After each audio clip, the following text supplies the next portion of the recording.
like. Stop struggling against my demons. Stop thinking life has fiction. Let it burn, burn, burn. Burn the pain, burn the lies, burn the fear inside myself, and burn it all. Hello everyone, welcome back to the channel. Today we're going to be doing a review on the I think the most underrated title, Halloween 2 from John Carpenter. And basically, we're going to go through all the synopsis of the entire thing. I'm really excited to do this, so here we go.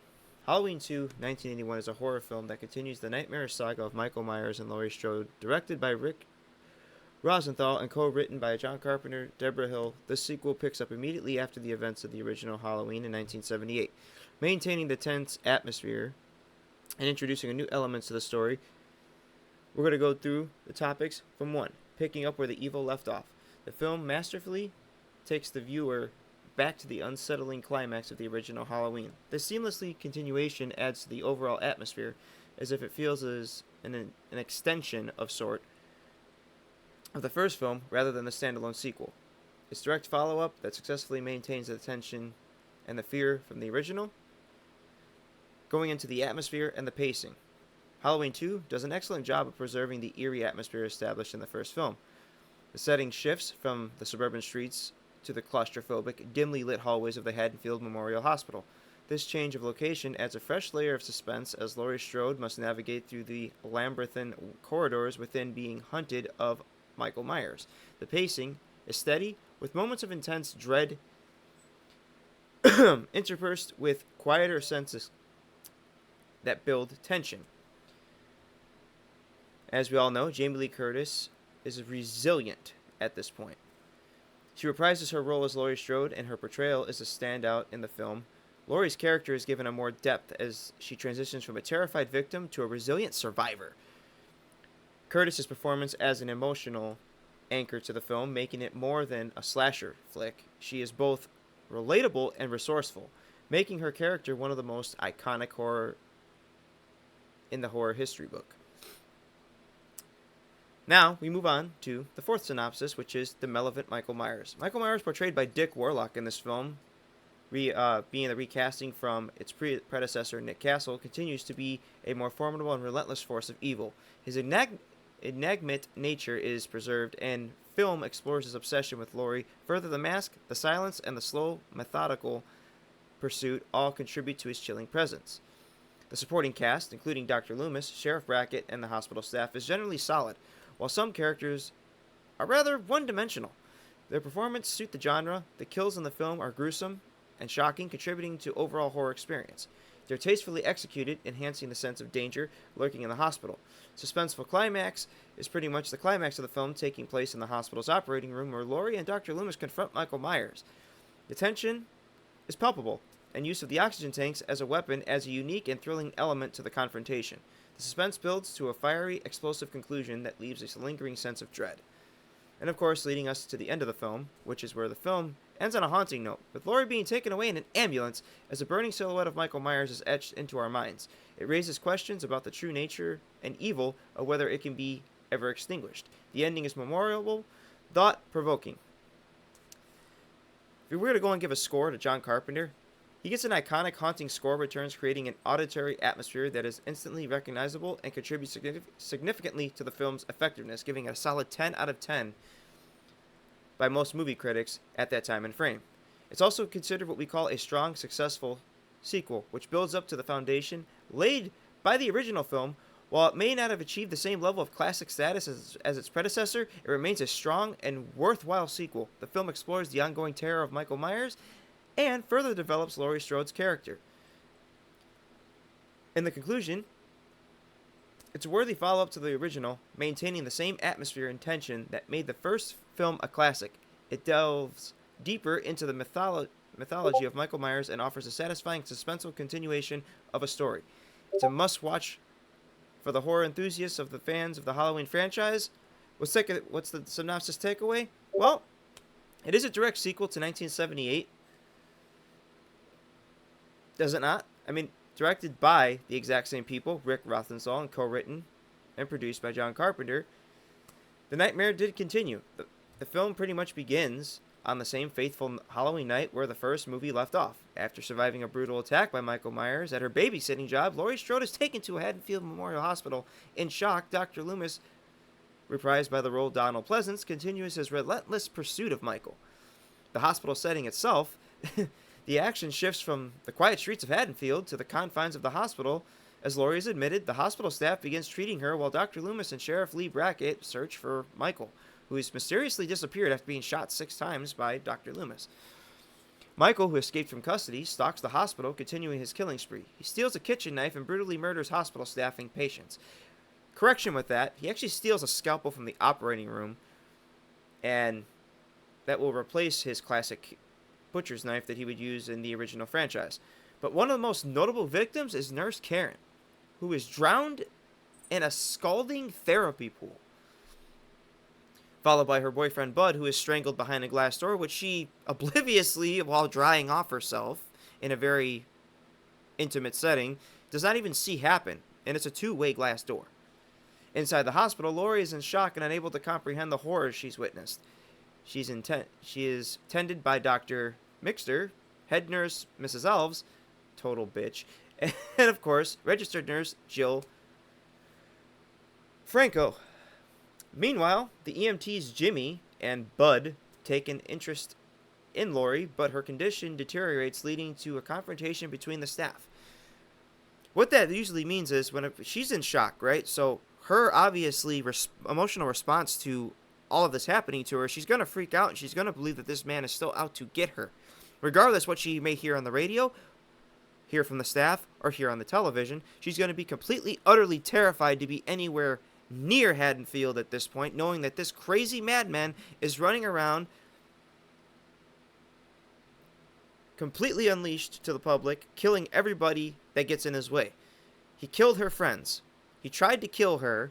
He tried to kill the children he was babysitting. Now, quote unquote, Michael Myers, as we've seen over the course of all these films, doesn't really take pleasure in killing children until you actually watch Halloween 4, 5, and of course, Halloween 2018, where he actually is seen killing a teenage boy, or perhaps a preteen boy, in a pickup truck while after his bus crashes, and he's wandering the streets with all the other mental patients of Smith's Grove.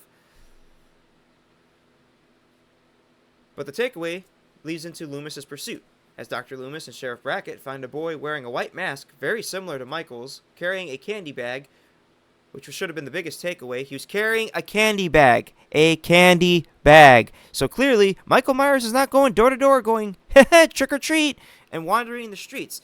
Also, if you really notice, he was wearing a black Letterman jacket. Michael Myers was wearing a jumpsuit.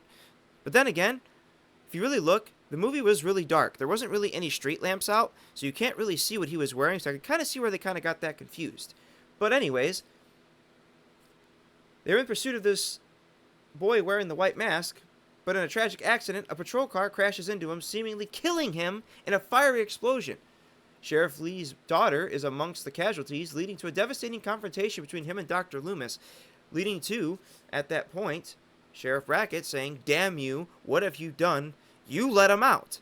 And Dr. Loomis, in deep regret and deep sorrow, and of course, sympathetic to the sheriff, saying he's sorry, he didn't let him out, and he gave orders for him to be restrained, which we've seen in the televised version. If you watch the television edit of Halloween 1, there is a scene where they're in the Smiths Grove, Warren County Sanitarium in a meeting room for a hearing for Michael Myers to be up in front of a judge on his 21st birthday to face murder charges for the murder of his sister 15 years earlier, where Dr. Loomis makes a recommendation that Michael is to be sent to a federal sanitarium where there is maximum security, whereas Smiths Grove has minimal security. Whereas the staff didn't choose to listen to Dr. Loomis' advice, or, of course, his consultation, and leads to his escape later that evening. We later lead on to the final confrontation as Loomis and Laurie at the hospital staff grapple with the ongoing nightmare as they corner themselves in the hospital operating room, which is a terrifying showdown which ensues, leading to a fiery climax, which obviously leads to Michael Myers being blown to pieces, quote unquote, but is actually set on fire. Laurie is taken away in the ambulance, but Michael emerges from the flames of the hospital explosion seemingly indestructible. The film ends with his burning silhouette of his mask, leaving the audience with a chilling sense of unresolved terror. The impact of the film delves deeper into the relationship between Laurie and Michael while maintaining the tension and suspense of the original film. It explores the concept of evil and its relentless nature, leaving audiences with a thought-provoking ending. Halloween 2 is worthy of the continuation of the original film, building on its success while offering a suspenseful and atmospheric sequel that remains a classic in the horror genre. Now obviously, to the fun stuff. We're going to cut directly to the TV edit of this film. Halloween 2 was directed perfectly theatrically. If you look at it televised, it was terrible. Botchery. Halloween 2, edited for TV. Don't ever watch the TV edited version. It is garbage. I will explain to you why. You watch the very first 5 minutes into the film right after the intro. After it goes basically picking off to where it left off in the first film of Dr. Loomis shooting Michael 6 times off of a balcony. If you freeze frame to the very top, to where Michael's falling out that balcony, you'll see he's falling out the front balcony, when in reality, in the first film, he was shot 6 times out the back balcony from the backyard. That's where they made their first error in the editing quote. If you fast frame a little bit, you could actually see where Dr. Loomis is saying, "Call the police, tell the sheriff I've shot him." The neighbor actually cuts in, instead of saying, "Is this some kind of joke? I've been trick-or-treated to death tonight." He instead says, "Is this some kind of Halloween prank?" It cuts directly to the intro music, into the intro completely, into the next frame, which is where Michael is basically in an alleyway being barked at by a dog. There's kids trick-or-treating, and obviously Dr. Loomis finds Sheriff Brackett saying, "I shot him 6 times. I shot him in the heart. This man, he's not human." They drive away. Michael then goes into the back door of an old couple's home, the Elrods, looking for a new knife, as I'm guessing the one he lost was when he was shot 6 times. He must have dropped it in the foyer door before dropping off the balcony. And as he's basically grabbing the knife, a news goes off about Michael Myers' escape and that he's been at large in Haddonfield for the entire night after killing 3 teenagers. As a lady, Mrs. Elrod, reaches back to go and basically finish the sandwich, she stumbles upon a pool of blood right next to the lunch meat she was preparing for her husband, and she screams. But in the original film, she just screams, and it just shows Michael walking to the next door neighbor's house. In the obvious TV edit version, when she screams, they freeze frame a photo of Michael Myers looking down. Bear in mind, that exact photograph of the freeze frame of him looking down as that lady screams is actually Michael Myers looking down at Karen just before he drowns her in the hot tub. So they took a scene from later on in the film and freeze framed it into the beginning of the film for some weird TV edit effect.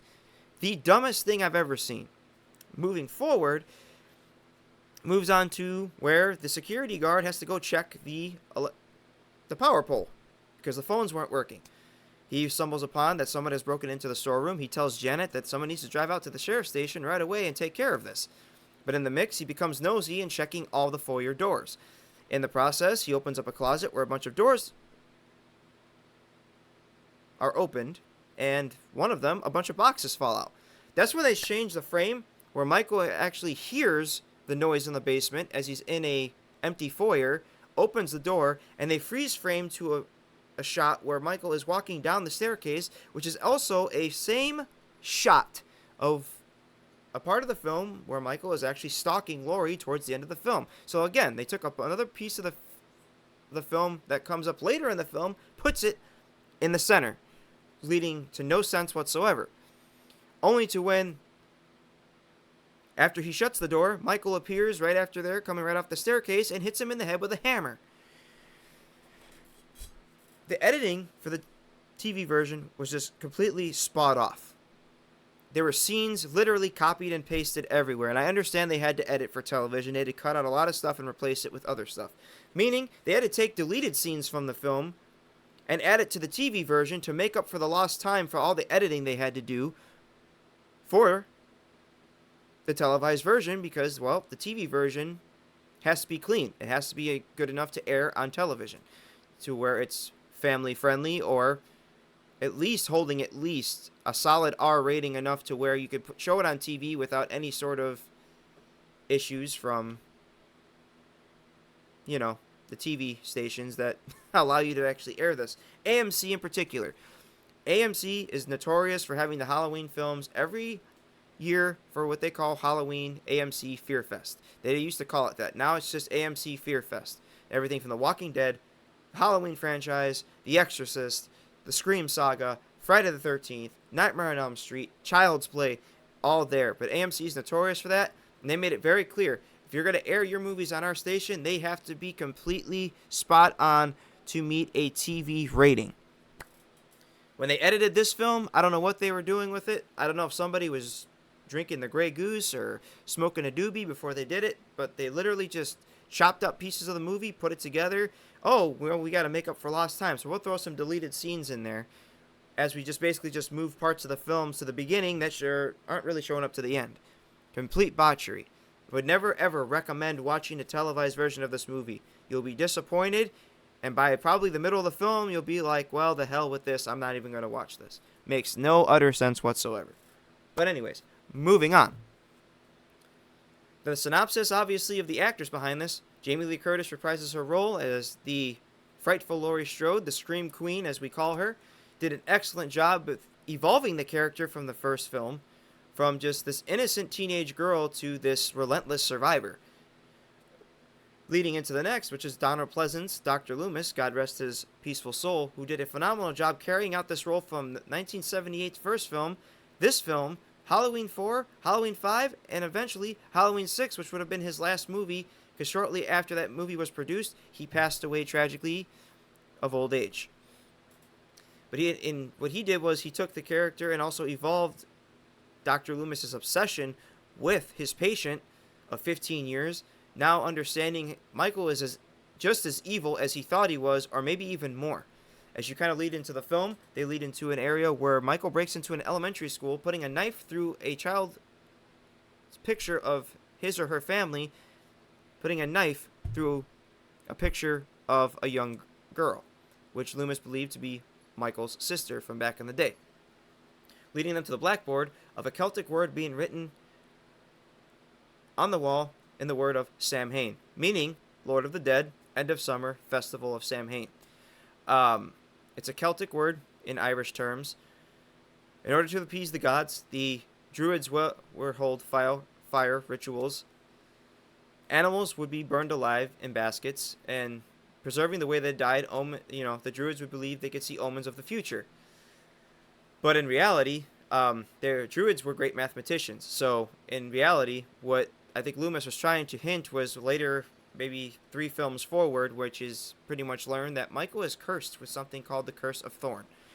Halloween 2 is wrapped into the Thorn trilogy, which is basically Halloween's 1 through 6, where Michael is pretty much inflicted with the Curse of Thorn, which is an old Celtic curse which is passed down to one family member to protect one tribe, meaning Michael was infected with it. So at that point, he was basically tasked with murdering his entire family to save another tribe. Meaning he kills his entire family, which and then the curse is passed on to somebody else, and which pretty much at that point it spares another tribe of families who don't have to be inflicted with such evil intentions. But Dr. Loomis kind of hinted that with the story of the Druids and all that stuff. But the word Samhain was pretty much the beginning of that entire synopsis. But with that said, that is our review on Halloween 2, guys. I really, hope you guys enjoyed this. If you guys like what you see, make sure you guys drop a like, subscribe to the channel if you're new, ring the notification bell to stay notified of upcoming content just like this. I really hope you guys enjoyed this very short, summarized review of Halloween 2 from 1981. It is by far one of my favorite Halloweens of all time, and I think it is very much worthy of being a sequel in the franchise, and I think it's one of the most underrated ones, only because of the fact it doesn't get as much publicity and much attention as some of you may like. But also to throw into the fray, fun fact. Did you guys know that Dick Warlock was actually also the lead stunt coordinator for this film and took the job to also play the role as Michael Myers specifically for two reasons. It saved John Carpenter money on having to hire another actor for that role, and two, it gave him an extra 30 minutes of budget money to make the film 30 minutes longer. If you guys didn't know that, well, you know now. If you guys like what you saw in this video, leave a comment in the comments below if you guys would like to see another movie reviewed. Definitely slap a comment in the comments below. Let me know what movie you'd like me to review next in the horror trilogies. I will definitely take a look at that. I really appreciate you guys. I love you guys. Make sure you guys check out all the videos in my playlist down in the description down below. Take care, guys. Be safe. Be kind to one another. Take care of each other. Stay in good health. And I will see you all next time. Take care, guys.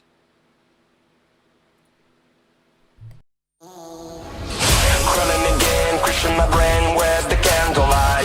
Losing my breath, losing myself, dreams are out of sight.